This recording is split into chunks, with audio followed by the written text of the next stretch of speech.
Spirituality is not necessarily a religious thing. It's about your beliefs, and I don't want to talk as much about my own spirituality, but generally speaking, it's how you view life and what makes you tick, the source of your strength. Spirituality is all about purpose and a reason for your existence and a reason for your being. Now, many of these things which we have a tendency to find spiritual aren't necessarily things that are going to be on this earth forever. They're not necessarily things that can be relied upon when you really need something to be relied upon. And I say that to say this: true spirituality is something that won't fail you. People will fail you. Our own flesh and blood will fail us. Anyone or anything on this earth can fail us. But that which is truly spiritual will never fail you. It will always be there to see you through those situations, for example, through grief, when there's nothing else. And that's only if you put your faith in what you see as spiritual. And if you do not have that faith, it's not going to happen. So again, we encourage people to find their spirituality, to use it as a source of healing, to use it as a source of strength. Because again, just like we get physical healings from medicine and doctors, spiritually, we need healing as well. And true resolution can only be found when you look at the heart, which is the spiritual you. And the spiritual you is why so many relationships fail. It's why there are so many unhappy people in this world.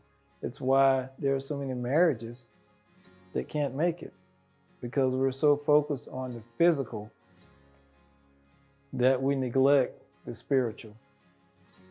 That is actually the glue that connects everything together.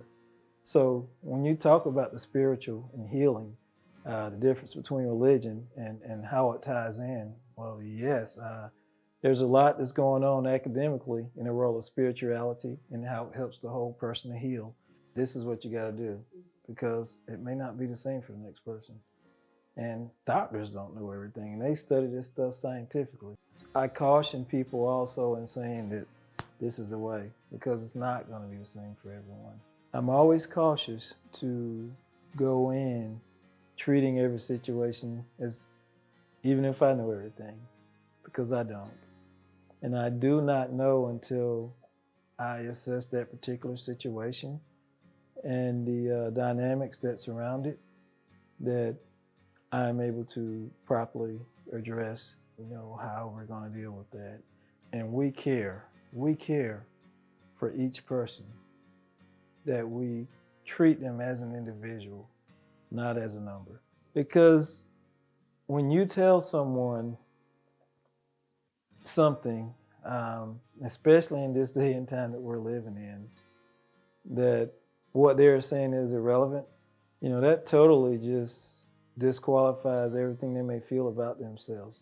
We have to take in consideration people's experiences and their worldview of death, their worldview of the grief that they're going through, in addition to the situation itself.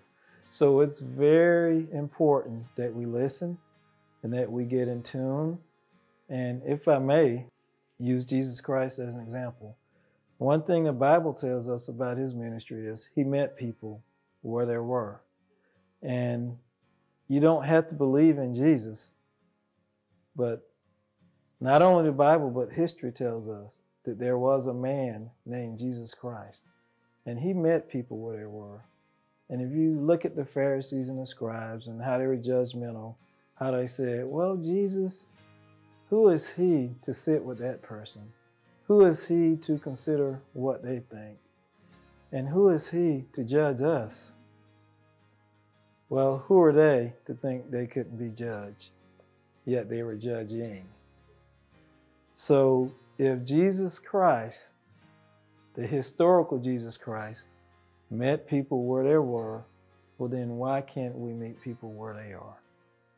And Allow them to grieve in a way that will find them comfort. Grief is a process, and it occurs at various stages.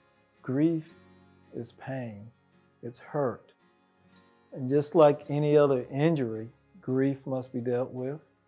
It must be given a time to heal, and I often use this analogy. If you break an arm or if you break a leg, you don't expect it to heal overnight. You have to put it in a cast. You have to set that arm straight. You have to sometimes put pins in it. But you do have to allow it to heal in time.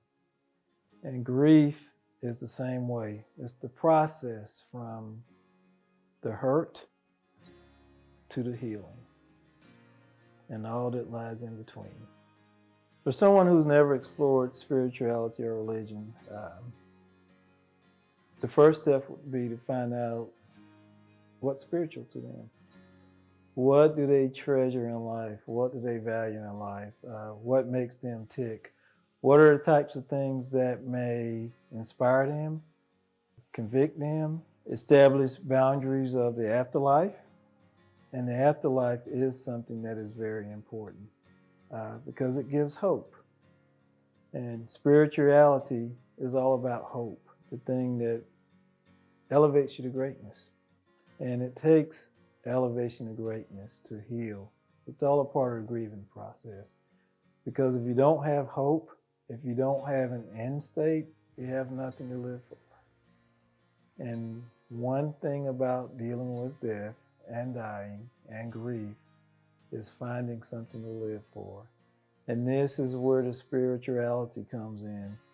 And for many people it is through religion. But for the person who is not religious per se, it's all about helping them to get in tune with their spiritual. Comfort and care, those are two key words in the hospice business, which when you equate it to the spirituality part, it's deep.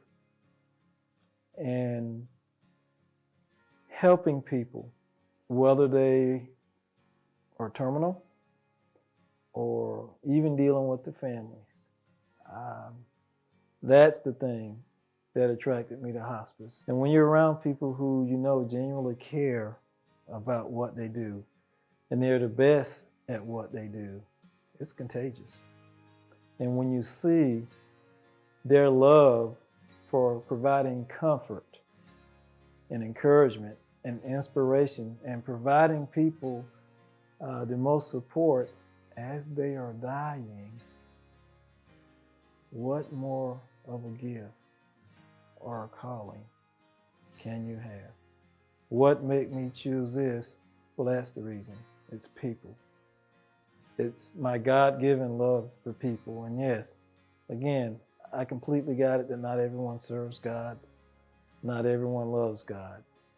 But even if you don't love God, it's that genuine love for people and helping them through their situations. And in this particular case, grieving. It's something you cannot say no to.